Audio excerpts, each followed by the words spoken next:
We are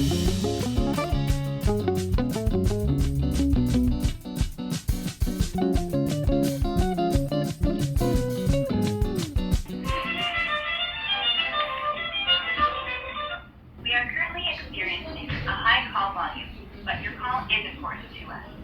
Please press 1. That's the recorded music and message that Galit Goran heard for over an hour Wednesday while she was on hold, waiting to try to speak to somebody at Canada's embassy in Tel Aviv. Eventually, she hung up. Goran lives near Tel Aviv. She was trying to get help from the embassy to try to find her 23-year-old niece. The girl was last heard from at 9:30 Saturday morning. She'd been attending that music festival in the Negev desert near the Gaza border when Hamas terrorists attacked. Her niece managed to call the mother briefly, but nobody's heard from her since. The girl's name is Tiferet Lapidot. Her father is Canadian, so are her grandparents. In fact, the extended family says they actually spent years living in Winnipeg and Regina and are Canadians, but moved back to Israel in 1978. For days, the girl's family's been frantically trying to find out what's happened to her. The phone shows she's now located in Gaza, and her family fears she was taken hostage. But even though she doesn't have a Canadian passport and isn't Canadian, that shouldn't matter, says her aunt Galit Goran. Every night, we as parents thinking about Tiferet and what's going on there. She's so young. What's going on with her? We can't stand to be in a nice bed. I prefer to sit on a chair of wood and not to go inside of a bed, a nice bed, because I don't feel that it's right. I don't know what they're doing to her there. I'm Ellen Besner, and this is what Jewish Canada sounds like for Thursday, October 12th, 2023. Welcome to the CJN Daily. It's a podcast of the Canadian Jewish News, sponsored by Metropia.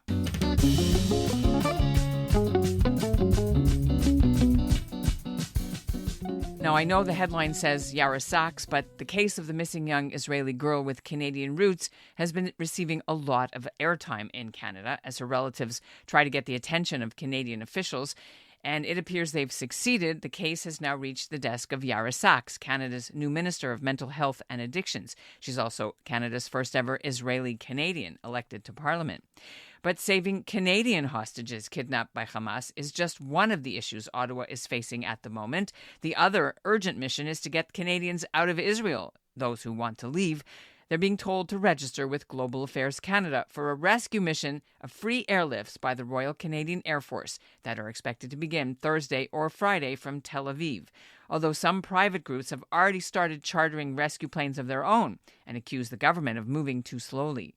Yara Sachs joins us now from Ottawa. Thanks for having me, Ellen. Well, this is important that we speak to you as the Israeli-Canadian minister in the Trudeau government. Lots to update us on, but I want to know how your daughter is. Where is she? Is she safe? What's going on? Are you allowed to talk on the air? I'll just say that she's in Canada. She returned home after a year of Shnat Shirut in July, and she's actually here with me because it's a Thanksgiving reading week. So she's fine, but thank you for asking. Okay, good. Why don't you start with the latest that you want our listeners to hear, and then we can ask you our questions after. First of all, thank you. Yeah, it's a heartbreaking time for so many people, myself included. Tell me about that. You know what? Honestly, I'm quite a private person, and I, like many Israelis who live abroad, have family and loved ones who are missing or injured or have passed, and my heart goes out to them, because to be so far when there is so much tragedy right now is just it's difficult, and I'll leave it at that in terms of our family. Canada has, like so many members of the community, the Canadian government, and Canadians across the country are shocked and horrified of the massacre of the terrorist attack that began on Saturday in southern Israel by Hamas. Our government has been unequivocally clear in this horrifying circumstances that we stand with Israel and with Israelis at this time. As we always, Israel is a friend and ally of Canada, has been for, it's amazing. We're celebrating 74 years of Canada-Israel relations in the face of this. And our primary focus right now, in addition to supporting Israel in its right to defend itself, the Canadian Jewish community is one of the most strongest Jewish communities in the world in terms of its relations with Israel. And Minister Jolie and our government are very aware of that. In our community, it's rarely even 1 degree of separation in terms of Canadian and Israeli families, which is why we are just working night and day to make sure that we have everyone registered, that we know where everyone is, that they are sheltering in place, and that Minister Jolie announced this morning, alongside members of the Canadian Armed Forces, that evacuation preparations are in play, and to get as many people. I'll say this on the podcast: if you have family members who are in Israel, whether you have a kid abroad, a son or daughter in yeshiva or seminary, or on any of the gap year programs as well, and I'm sure there are many, many, many worried parents right now, make sure they are registered. The information is available because it will help us in knowing who is there, how many people we need to get out, because the government flights will be, as the minister said this morning, for a specific amount of time. So we want to make sure that we have covered all our bases in making sure that we know who is there and who wants to leave, so that we can facilitate that and give them the information that they need. Hey, so do we know how many spots, how many planes, or are you not able to say that yet? Right now, we're still on the triage side of trying to understand how many people are there. At last check, we had 1,280 plus inquiries since the beginning of the conflict on October 7th. So we are continuing to collect that information. Our consular services are available 24/7 right now, because we know that the surge is so high. We are at surge capacity and we've set up for it. So it will really determine on understanding how many people on the ground do. Not everyone will necessarily want to come to their families here. Not everyone will want to come home. Some people will choose to stay. Nevertheless, we'll be able to, once they register, we're able to give them the information that they need on the ground as the preparations come forward. But we are looking towards the end of this week. End of this week for the first flight out, and they'll be coming from Tel Aviv, or are they going to go from another airport somewhere? And like, what is currently our plans are through Ben Gurion Airport. Ben Gurion is still open for commercial flights, although very, very limited, as I'm sure many of our listeners are well aware. The flight path out of Ben Gurion is right in the rocket path right now, so it makes the planning of flights challenging at the best of times. That being said, we're also aware that there are people in other parts of the country that may not be able to get to Ben Gurion, so we are looking at other options of getting them out as well, whether it's through Jordan or whether it's through other options. Every option available is being looked at in terms of facilitating people who want to get out of the country, knowing full well that Tel Aviv may not be an option for some.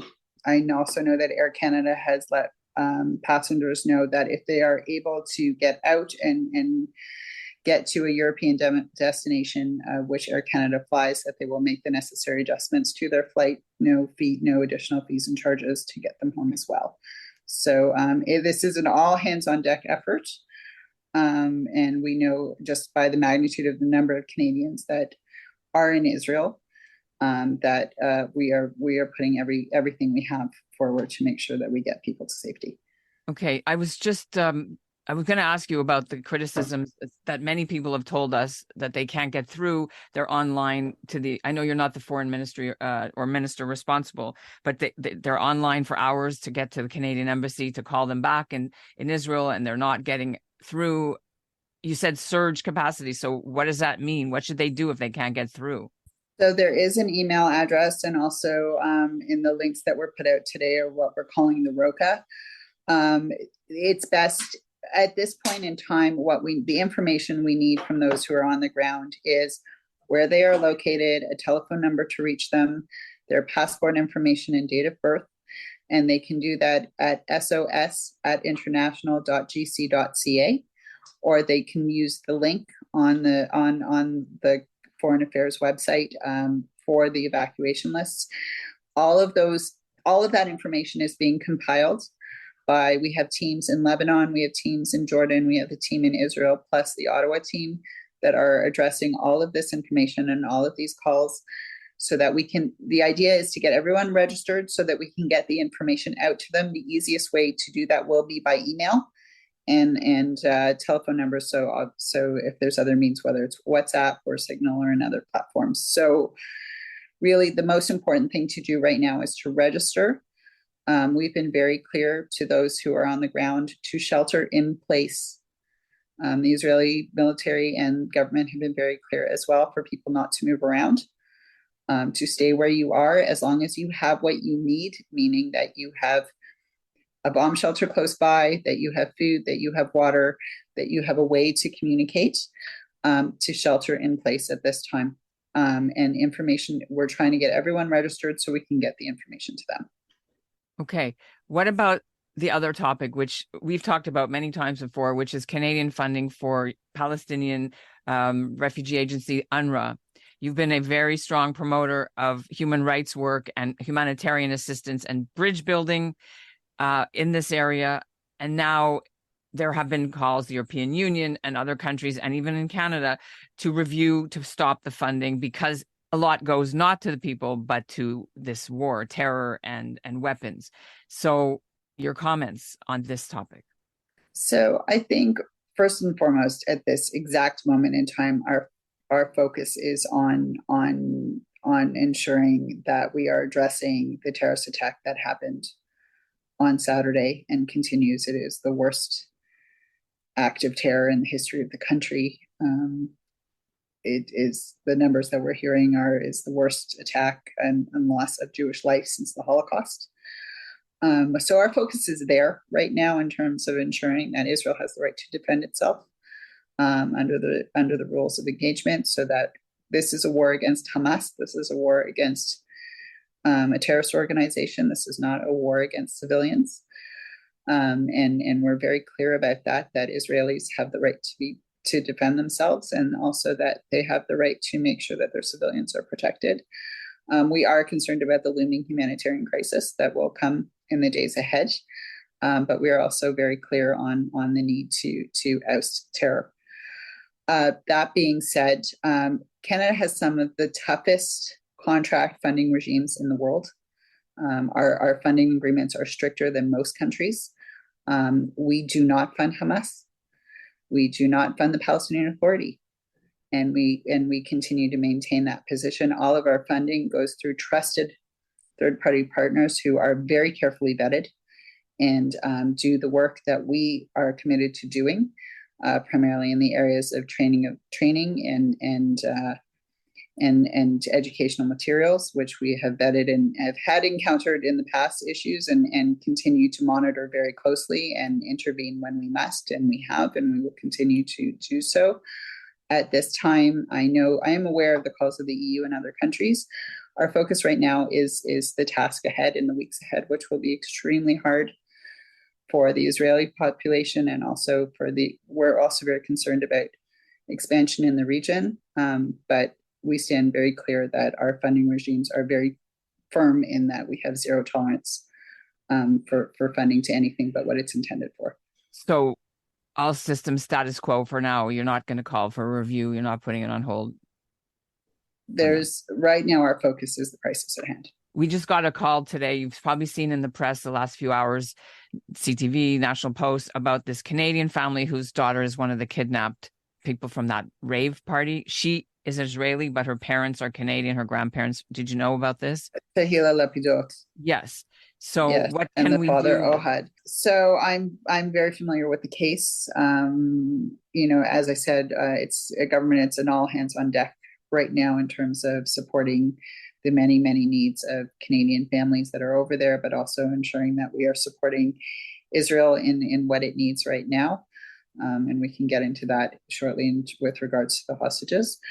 With regards to the specific situation of Tehila Lapidot, she is not a Canadian citizen herself. Her father is. We have international conventions and treaties with regards to citizenship. What I will say is that we are working very closely with our Israeli counterparts. And also, if you saw, there were the flurry of calls to Jordan, the UAE, Egypt, and other regional partners over the weekend with a specific emphasis. We have been very focused on the hostages since the start of this crisis. And we continue to be. Minister Joly announced today that there will be a Canadian delegation going over as part of the hostage negotiations. And the lists are coordinated. So if Tehila is not on our list as a Canadian, she's certainly on the list as an Israeli. But Tell I'd like us to about the hostages and the bodies of the Canadians who were found dead. So let's go into that piece of the puzzle. So first of all, I'd like to say I know how challenging it is for so many of us here when we're hearing news of hostages and their names and putting it out into the Twitterverse or the Xverse or Instagram. And I, as a government, we caution against this in our ability to negotiate. And we do not want to raise the value of hostages right now. I would also add a caveat to that of, many Canadians who go over and emigrate and make aliyah are working in many different aspects of life in Israel, and may, for many reasons, have given hostages a different name to protect their identity.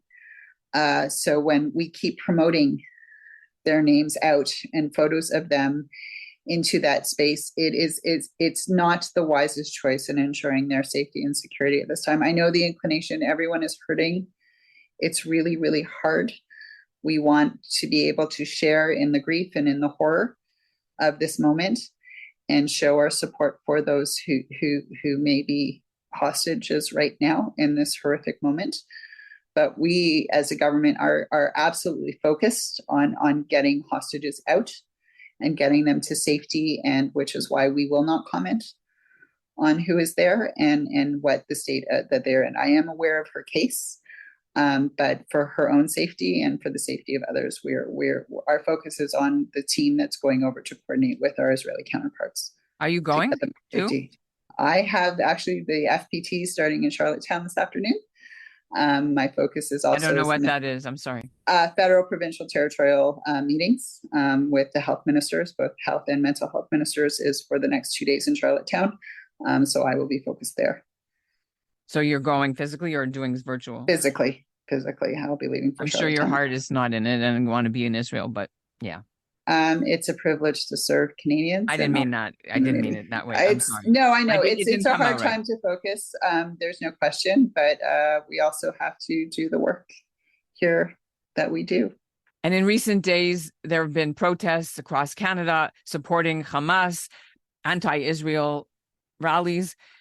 What are your feelings about whether these should be allowed, and what is the government doing to clamp down or even charge people with incitement to hate? So I think let's start with the unifying and swell of support from the Jewish community and the rallies that have taken place throughout the country. It's really been a moment for the Jewish community across the country to come together. Toronto, Ottawa, Montreal, Winnipeg, Vancouver, and the unequivocal support, not just of the Jewish community supporting one another, but those who support us as well, whether it's the Iranian community, the Azerbaijani community. We've seen so many communities come forward and be outspoken in the unequivocal support of Israel and the Jewish community during this time.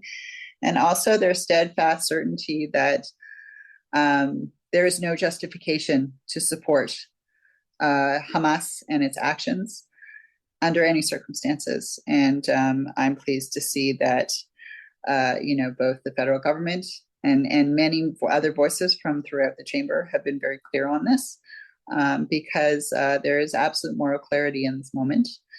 And that is a message that's very clear to perhaps the organizations or groups in the country who have taken a highly egregious and offensive position when it comes to the murder, rape, and kidnapping of innocent civilians.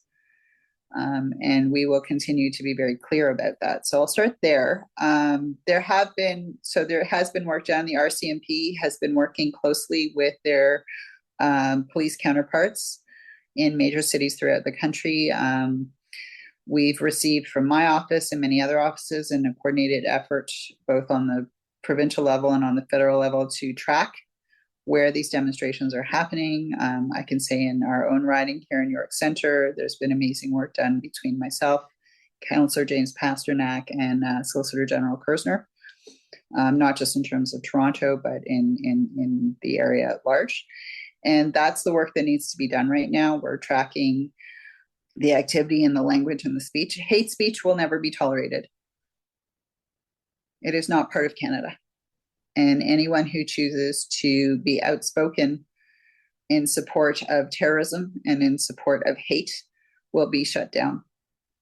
And that is something that we are clear of as a government. And I'm pleased to see that whether it was Premier Ford even Mayor Chow, who took active steps after her original comments to ensure that she understood clearly what the nature of these rallies were and why they should not be tolerated in any city in Canada. Thanks a lot for being on the CJN Daily. We'll be in touch again in the coming days. Thanks, Alan. Thanks to everyone, and praying for the safety of all of our loved ones back in Israel. Before Sukkot Shalom. And that's what Jewish Canada sounds like for this episode of the CJN Daily, sponsored by Metropia. Integrity, community, quality, and customer care. As you know, at least 3 Canadians have now been confirmed killed by Hamas. The latest is 33-year-old Adi Vital Kaplan. She was killed when her kibbutz Holit was overrun. Adi is the granddaughter of the late Irv and Ethel Rivers of Ottawa. The city's Jewish Federation CEO, Andrea Friedman, met reporters Wednesday to talk about Adi's ties to her city. So I want to end the episode with some of that audio. Thanks for listening to the CJN Daily. On behalf of the Jewish Federation of Ottawa, I want to express our deep, deep condolences to her entire extended family here in Ottawa and in Israel. At the request of the family and their privacy, I will not be taking any questions on the circumstances of her brutal murder. We want the world to remember Adi for who she was, not for how she was brutally taken from her family, from her friends, and how society will never benefit from the myriad of contributions that she still had to give.